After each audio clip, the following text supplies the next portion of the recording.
addresses, in the time of Jesus, the Jews were waiting for this prophet to come.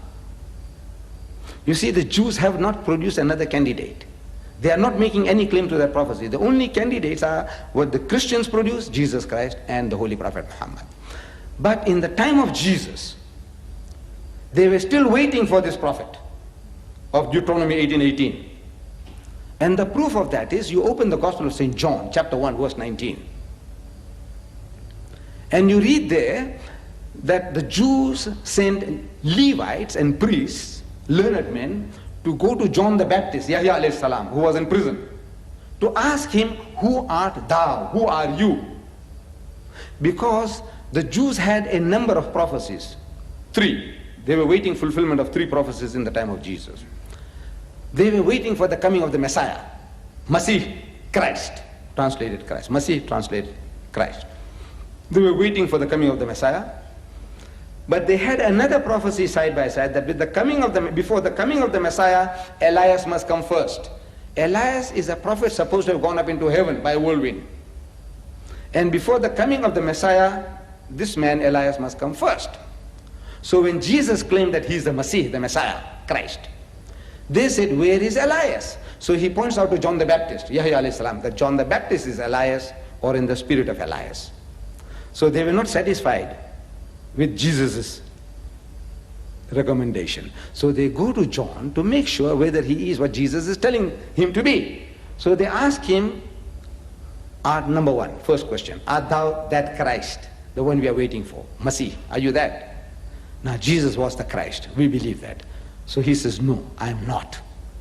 He is not that Christ. There can't be 2 Christs at the same time.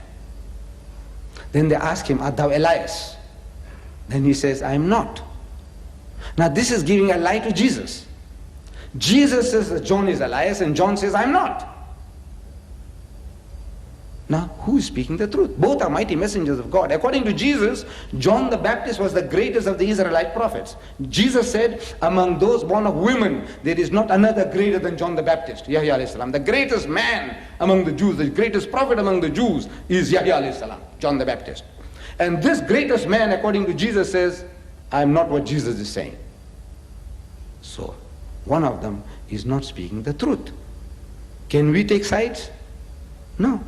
How can we say that Jesus was speaking a lie? How can we say that Hazrat Yahya alayhi salam was speaking a lie? I said, look, this is the problem for the Christians. Please don't enter into that. It's not our business. Let them solve that problem between Jesus and John. Who is speaking the truth? We don't want to know. But what we are looking for is, they ask him, art thou Elias? And he says, I'm not. Then they ask him a third question, art thou that prophet? And he says, no. Amazing. 3 things they ask him. Art thou the Christ? He says, no. Art thou Elias? He says, no. Art thou that prophet? He says, no. Then they remonstrate with him. He said, why then baptizest thou, if thou art not the Christ, neither Elias, nor that prophet? There are 3 questions, 3 negative answers, and 3 remonstrances, remonstrating with him. Why then are you doing this? But the learned man of Christendom, he can't see 3 questions. He can't say 3 answers, he only sees 2. You take any school child of standard 2 and you tell him to read that, he can see 3. He'll tell you, look daddy, 3 questions are asked, 3 answers are given, and 3 times they're saying, why are you doing this if you are not this, not that, not that? But the learned man can't see, his program not to see. You show it to him. You must show it to him. Say, look, simple. Man, it's like a baby class. You're teaching these children kindergarten, Baba Black Sheep. It is easy as that. Art thou that prophet? And any Bible which has what is called a cross-reference, a concordance on the side, any Bible which has that, you'll find the word at the point, that prophet, you'll find a number. And you look at the number on the side, it'll tell you it refers to Deuteronomy 18:18. And we know that that prophet of Deuteronomy 18:18 is not Jesus but Muhammad. We are not denying Jesus. We believe that he was one of the mightiest messengers of God. We believe in his miraculous birth. We believe that he was the Messiah. We believe that he gave life to the dead by God's permission, and he healed those born blind and the lepers by God's permission. And we are not going to dispute the 1,000 prophecies they're talking about, that about the coming of Christ. We are not disputing a single one of them. What we say is that this prophecy of Deuteronomy 18:18 does not refer to Jesus, but it refers to Muhammad. That is all. Now you have to master this. And Jesus Christ gave them a test, which would like them to apply. He said, for there shall arise many false prophets and false Christs, who will show you great signs and wonders, miracles. False prophets can do that, he says.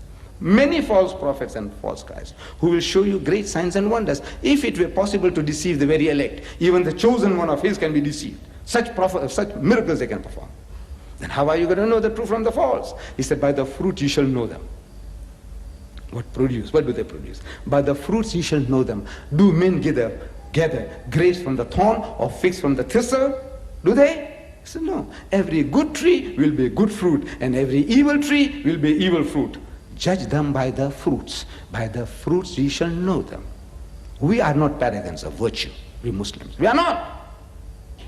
Let's admit it, that we have our black sheep like any other community.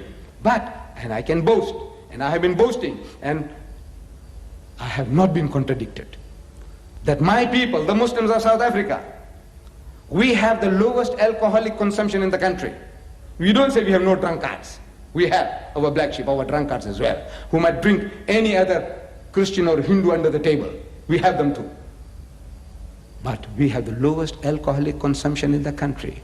We have the lowest gambling rate in the country. We have the lowest prison rate in the country. We have the lowest divorce rate in the country. We have the lowest suicide rate in the country. And we have the highest charity rate in the country. With what God has given us, we are the most charitable of people. We are the most hospitable of people. We are the most sober people.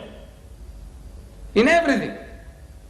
Though we are not paragons of virtue, we have our black sheep. We have to admit. We have our crooks and cutthroats too. But as a people as a whole, there is not another nation or community in this country that can show a candle to us that we are better than you. What did it? This man's teaching. Forget everything. Remember this one thing, that at the present moment there are 1,000 million Muslims in the world. 1,000 million Muslims, 1 billion. And we as a people as a whole, we don't drink alcohol. We are the biggest society of teetotalers in the world. People who don't imbibe alcohol. Biggest society in the world are the Muslims. Despite all our drunkards, we are still the biggest society of people who don't touch that stuff. I said, if Muhammad did nothing but freed mankind from this one evil. South Africa, we spent last year 2,000 million rand on alcohol. Last year we spent 2 billion on gambling. Very little of our money went there, I hope. My dear brothers and sisters, we have given you this little booklet. Look, take it home, master these verses, master them, memorize them to such an extent that you can stand on your head and you can rattle it off.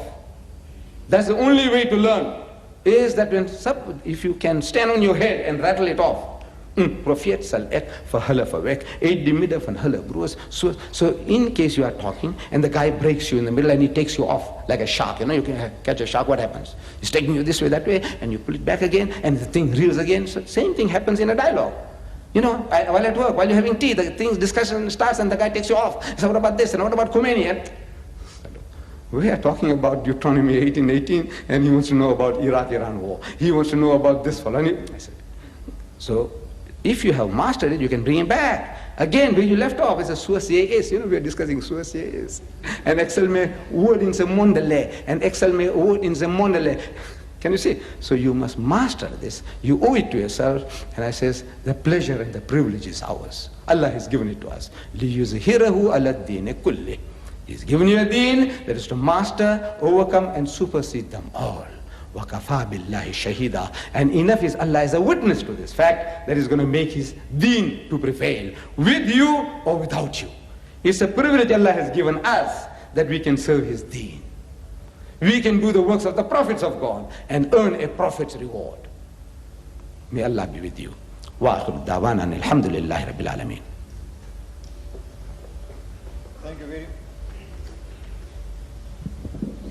Thank you very much, Brother Ahmad Didat.